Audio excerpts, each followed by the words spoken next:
Welcome all. आज की इस वीडियो में हम लोग इलेक्ट्रिक डायपोल के कारण किसी भी जनरल पॉइंट पर इलेक्ट्रिक फील्ड का कैलकुलेशन करने जा रहे हैं। ठीक है, इस डेरिवेशन के लिए हमें दो चीज़ें जाननी ज़रूरी हैं। पहला ये कि अगर आपको कोई वेक्टर दिया हो जो किसी एंगल पर इंक्लाइंड हो, लेट सपोज हमारे पास ये है वेक्टर ए और ये किसी एंगल थीटा पर हॉरिजॉन्टल पर एक्ट कर रहा है, तो इसके दो कंपोनेंट हम लोग कर सकते हैं। एक कर सकते हैं ए कॉस थीटा और दूसरा कंपोनेंट कर सकते हैं ए साइन थीटा। ठीक है, ए कॉस थीटा से 90 डिग्री पर जाएंगे तो हमें दूसरा कंपोनेंट मिलेगा ए साइन थीटा, और उसके बाद इस वेक्टर को हम भूल जाएं और अब हमको ये वेक्टर ना मिल करके इनके कंपोनेंट के फॉर्म में ये दो वेक्टर मिले हैं, ए साइन थीटा और ए कॉस थीटा। ठीक है, पहली बात तो ये। और दूसरी बात ये कि अगर हमारे पास कोई इलेक्ट्रिक डायपोल है जिसका माइनस चार्ज इधर है और प्लस चार्ज इधर है, तो हम इसके इलेक्ट्रिक डायपोल मोमेंट की डायरेक्शन कैसे निकालते थे? From negative charge to positive charge, this is the direction of electric dipole moment of a electric dipole. इसका कन्वर्स भी ट्रू है। इसका कन्वर्स क्या है कि अगर हमें ये पता हो कि this is the direction of electric dipole moment, तो हम आसानी से बता सकते हैं कि इधर पर माइनस चार्ज होगा और इधर पर प्लस चार्ज होगा। राइट है, तो चलिए अब अपना डेरिवेशन स्टार्ट करते हैं। इस डेरिवेशन में हम एक इलेक्ट्रिक डायपोल लेंगे। ठीक है, यहाँ पर बनाते हैं अच्छा सा। एक इलेक्ट्रिक डायपोल लिया, माइनस क्यू चार्ज इधर है जिसका, प्लस क्यू चार्ज इधर है, और ये बहुत ही शॉर्ट डिस्टेंस पर रखे हुए हैं। ठीक है, और ये इस डायपोल का मिड पॉइंट है ओ, और ये डायरेक्शन है इस डायपोल के इलेक्ट्रिक डायपोल मोमेंट की, that is P vector. Okay, अब हम इस डायपोल के कारण इसके इलेक्ट्रिक डायपोल मोमेंट से थीटा के एंगल पर किसी जनरल पॉइंट पी पर इलेक्ट्रिक फील्ड कैलकुलेट करना चाहते हैं। ठीक है, दिस एंगल इज़ थीटा। तो व्हाट इज़ थीटा? थीटा क्या है? एंगल। ठीक है ना, from electric dipole moment of dipole. ठीक है, तो ये जो एंगल है ये इस डायपोल के इलेक्ट्रिक डायपोल मोमेंट से थीटा डिग्री का एंगल है। ठीक, और ये कोई जनरल पॉइंट पी है स्पेस में, और इस पॉइंट पी की इस सेंटर ओ से जो डिस्टेंस है दैट इज़ आर। अब इस पॉइंट पी पर हम नेट इलेक्ट्रिक फील्ड कैलकुलेट करना चाहते हैं। तो अब हम लोग क्या करेंगे, इमेजिन करेंगे कि ये जो डायपोल है इसका इलेक्ट्रिक डायपोल मोमेंट जो पी थीटा डिग्री पर एक्ट कर रहा है, इसके हम दो कंपोनेंट करेंगे। एक तो अलोंग दिस लाइन, और अलोंग द लाइन जो कंपोनेंट होता है वो कॉस कंपोनेंट होता है। तो ये वाला जो कंपोनेंट हो जाएगा इस इलेक्ट्रिक डायपोल मोमेंट वेक्टर का, हो जाएगा पी कॉस थीटा कंपोनेंट। ठीक है, और इस कॉस के कंपोनेंट से 90 डिग्री पर एक दूसरा कंपोनेंट होगा साइन वाला, तो this is our second component, that is P sine theta. ठीक, हमने क्या किया, हमने इस इलेक्ट्रिक डायपोल मोमेंट के दो कंपोनेंट कर लिए, एक पी कॉस थीटा और एक पी साइन थीटा। दोनों के बीच का एंगल कितना है? 90 डिग्री। अब हमें इससे कोई काम नहीं है, अब हमको इनके दो कंपोनेंट मिल गए, पी कॉस थीटा और पी साइन थीटा। अब हम इस पॉइंट पी पर इन दो इलेक्ट्रिक डायपोल मोमेंट के कारण जो भी फील्ड है वो कैलकुलेट करना चाहते हैं।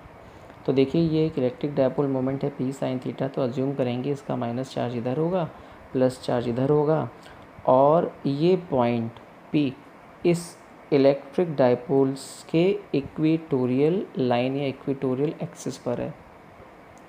तो इस इलेक्ट्रिक डायपोल के कारण इस पॉइंट पी के जो इक्वेटोरियल लाइन पर है,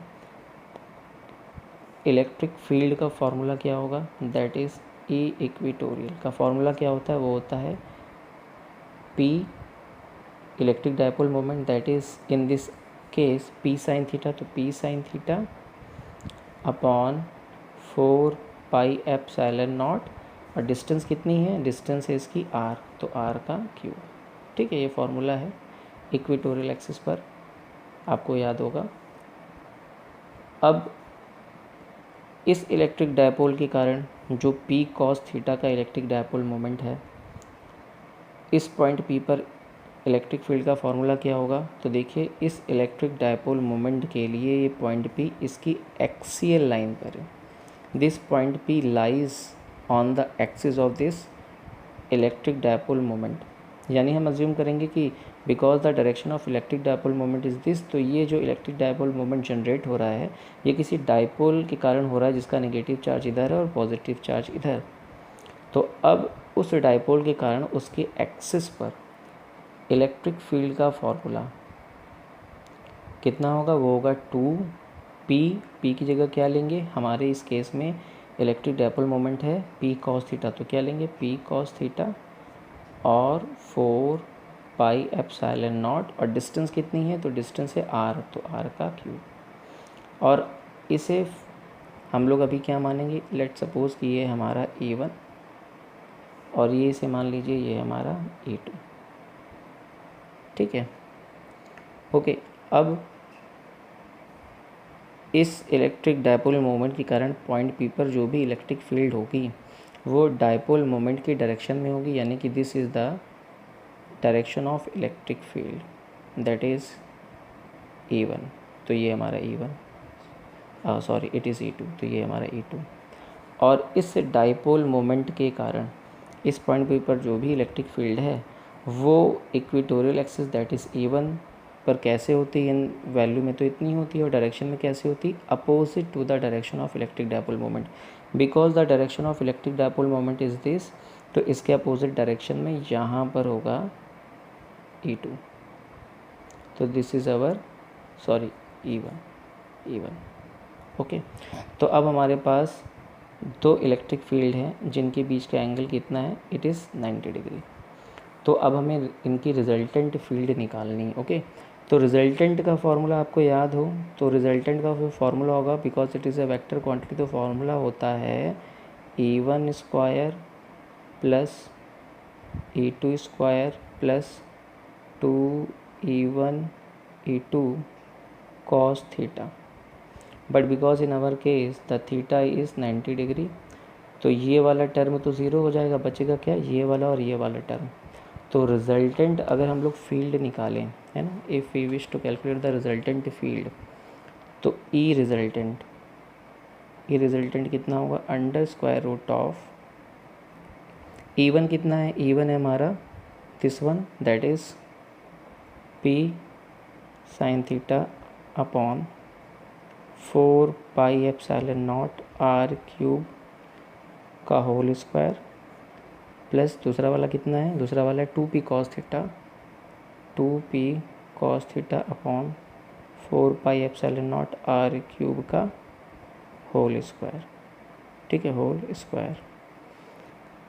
अब यहाँ से देखिए p 4 pi epsilon naught r cube, यहाँ से p 4 pi epsilon naught r cube बाहर निकल आएगा, कॉमन ले ले पहले अभी तो यहाँ से कॉमन लेंगे तो कितना आएगा, ये आएगा p स्क्वायर, यहाँ कितना आएगा 4 पाई एप्सिलॉन नॉट और r क्यूब का स्क्वायर, और अंदर क्या बच जाएगा, अंदर बच जाएगा साइन स्क्वायर थीटा प्लस यहाँ 2 2 ज़ा 4 कॉस स्क्वायर थीटा। ठीक है, ये जो टर्म है ये रूट के बाहर आ जाएगा, तो यहाँ से जो ई रिजल्टेंट है मैग्नीट्यूड उसका वो कितना हो जाएगा, देखिए यहाँ पर आ जाएगा p upon 4 pi epsilon naught r cube, अंदर कितना बच गया, देखिए अंदर बच गया हमारे पास sine square theta 4 cos square theta, तो इसको लिख सकते हैं sine square theta plus cos square theta. ये 4 कॉस स्क्वायर थीटा से एक कॉस स्क्वायर थीटा यहाँ लिखा और बाकी कितना बचा, 3 कॉस स्क्वायर थीटा। ठीक है, तो ये देखिए sign square theta plus cos square theta कितना होता है 1। तो जो रिजल्टेंट इलेक्ट्रिक फील्ड है उसका मैग्नीट्यूड हमारे पास आ गया p upon 4 pi epsilon naught r cube. ठीक है, अंडर स्क्वायर रूट ऑफ ये वाला टर्म हो गया 1 और यहाँ क्या बच गया 3 कॉस स्क्वायर थीटा, तो कितना हो गया 3 कॉस स्क्वायर थीटा। ठीक है, तो हमारे पास यहाँ रिजल्टेंट इलेक्ट्रिक फील्ड का जो मैग्नीट्यूड है वो आ गया P 4πε0r³ √1 + 3 cos square theta. अब हमें निकालना है इसका डायरेक्शन। तो देखिए डायरेक्शन निकालने के लिए इस डायग्राम पर चलिए, इन दोनों इलेक्ट्रिक फील्ड का जो भी रिजल्टेंट होगा वो इनके को इनिशियल पॉइंट से पास होगा। लेट सपोज कि वो कितना एंगल बनाता है, वो लेट सपोज इस E2 से अल्फ़ा डिग्री का एंगल बनाता है। तो this is the direction of resultant electric field ER, है ना, जो इस E2 से कितना एंगल बना रहा है, अल्फ़ा का एंगल बना रहा है। ओके, और ये कितने एंगल पर है, थीटा पर। तो थीटा एंगल पर जब हम जाएंगे तो हमें अगेन कितना चलना पड़ेगा, अल्फ़ा एंगल, तब जाके हमें क्या मिलेगा, रिजल्टेंट इलेक्ट्रिक फील्ड का डायरेक्शन। यानी कि इलेक्ट्रिक डायपोल मोमेंट से थीटा और प्लस अल्फ़ा पर हमें रिजल्टेंट इलेक्ट्रिक फील्ड मिलेगी। ओके, तो फर्स्ट ऑफ ऑल तो हम लोग पहले अल्फ़ा निकाल लें। ठीक है, तो 10 अल्फ़ा, अगर हम लोग फॉर्मूला यूज़ करें रिजल्टेंट का तो 10 अल्फ़ा, ठीक है, 10 अल्फ़ा क्या होगा फॉर्मूला, वो होगा E equatorial that is E1 upon E axial that is what, E2। E1 कितना है, E1 है हमारा P sin theta upon 4πε0r³, और E2 यानी एक्सेल पर इलेक्ट्रिक फील्ड कितनी है, 2P cos theta upon 4πε0r³। तो नीचे वाले टर्म में कैंसिल आउट हुआ, P के साथ कैंसिल आउट हुआ, यहाँ कितना बच गया, यहाँ बच गया साइन थीटा, और यहाँ कितना बच गया, 2 cos थीटा। तो 10 alpha, what is alpha, alpha is the direction of the resultant field. ठीक है, what is alpha, alpha is the direction of resultant field from E2 that is the axial line. Okay, तो 10 alpha कितना आ गया, यहाँ पर आइए, 10 alpha आ गया हमारे पास, sine theta by cos theta कितना होता है, tan थीटा, तो कितना हो गया 1/2 tan थीटा। ओके, अब देखिए हमें थीटा पता होगा तो हम आसानी से direction of resultant electric field निकाल लेंगे। नेट डायरेक्शन क्या है इनिशियल इलेक्ट्रिक डायपोल मोमेंट से, that is theta plus alpha, है ना। तो इस तरीके से now we get E resultant is P upon 4πε0r³ under square root of 1 + 3 cos square theta at, यहाँ से अगर अल्फ़ा निकले, at alpha is equal to tan inverse bracket में 1/2 tan थीटा। ठीक है, तो रिजल्टेंट इलेक्ट्रिक फील्ड इतनी magnitude की और इतने एंगल पर एक्ट कर रही है। और ये फार्मूला यूज़फुल क्यों है, ये फार्मूला इसलिए यूज़फुल है क्योंकि आप यहाँ पे वैल्यू पुट कर देंगे ना थीटा की, क्योंकि ये जनरल फार्मूला है, तो यहाँ पर आपको एक्सेल और साथ ही साथ इक्वेटोरियल दोनों की कंडीशन आपको मिल जाएगी। When you put the values, different values of theta at axial and equatorial lines, you will get the values of electric field at axial and equatorial lines. Okay, I hope you understand it. Thank you.